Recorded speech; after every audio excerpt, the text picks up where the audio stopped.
شروع اللہ کا نام لے کر جو بڑا مہربان نہایت رحم والا ہے۔ کیا تم خیال کرتے ہو کہ غار اور لوح والے ہماری نشانیوں میں سے عجیب تھے؟ جب وہ نوجوان غار میں جا رہے تو کہنے لگے کہ اے ہمارے پروردگار، ہم پر اپنے ہاں سے رحمت نازل فرما اور ہمارے کام میں درستی کے سامان مہیا کر۔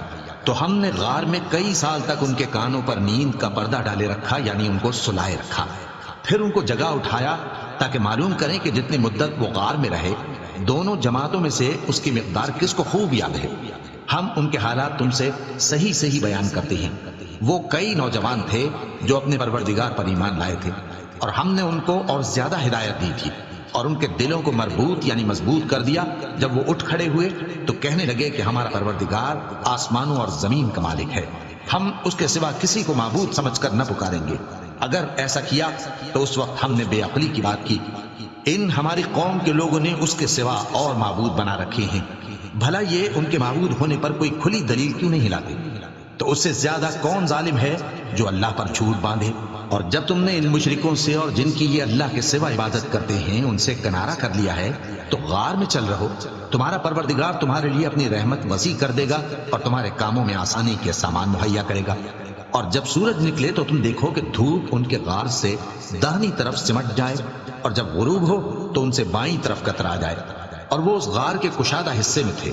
یہ اللہ کی نشانیوں میں سے ہیں، جس کو اللہ ہدایت دے وہ ہدایت یاب ہے، اور جس کو گمراہ رہنے دے تو تم اس کے لیے کوئی دوست راہ بتانے والا نہ پاؤ گے۔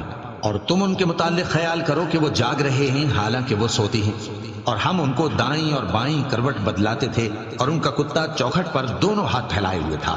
اگر تم ان کو جھانک کر دیکھتے تو پیٹ پھیر کر بھاگ جاتے اور ان سے دہشت میں آ جاتے۔ اور اسی طرح ہم نے ان کو اٹھایا تاکہ آپس میں ایک دوسرے سے دریافت کریں۔ ایک کہنے والے نے کہا کہ تم یہاں کتنی مدت رہے؟ انہوں نے کہا کہ 1 دن یا اس سے بھی کم۔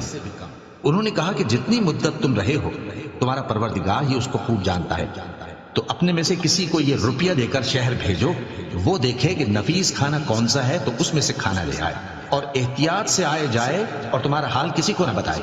اگر وہ تم پر دسترس پا لیں گے تو تمہیں سنسار کر دیں گے یا پھر اپنے مذہب میں داخل کر لیں گے، اور اس وقت تم کبھی فلاح نہیں پاؤ گے۔ اور اسی طرح ہم نے لوگوں کو ان کے حال سے خبردار کر دیا تاکہ وہ جانیں کہ اللہ کا وعدہ سچا ہے، اور یہ کہ قیامت جس کا وعدہ کیا جاتا ہے اس میں کچھ شک نہیں۔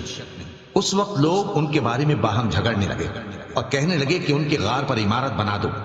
ان کا پروردگار ان کے حال سے خوب واقف ہے۔ جو لوگ ان کے معاملے میں غلبہ رکھتے تھے وہ کہنے لگے کہ ہم ان کے غار پر مسجد بنائیں گے۔ بعض لوگ اٹکل پچو کہیں گے کہ وہ 3 تھے اور چوتھا ان کا کتا تھا، اور بعض کہیں گے کہ وہ 5 تھے اور چھٹا ان کا کتا تھا، اور بعض کہیں گے کہ وہ 7 تھے اور 8واں ان کا کتا تھا۔ کہہ دو کہ میرا پروردگار ہی ان کے شمار سے خوب واقف ہے، ان کو جانتے بھی ہیں تو تھوڑے ہی لوگ جانتے ہیں۔ تو تم ان کے معاملے میں بحث نہ کرنا مگر سرسری سی بحث، اور نہ ان کے بارے میں ان میں سے کسی سے کچھ دریافت ہی کرنا، اور کسی کام کی نسبت نہ کہنا کہ میں اسے کل کر دوں گا، مگر انشاءاللہ کہہ کر، یعنی اگر اللہ چاہے تو کر دوں گا۔ اور جب اللہ کا نام لینا بھول جاؤ تو یاد آنے پر لے لو، اور کہہ دو کہ امید ہے کہ میرا پروردگار مجھے اس سے بھی زیادہ ہدایت کی باتیں بتائے۔ اور اصحاب کہف اپنے غار میں 9 پر 300 سال رہے۔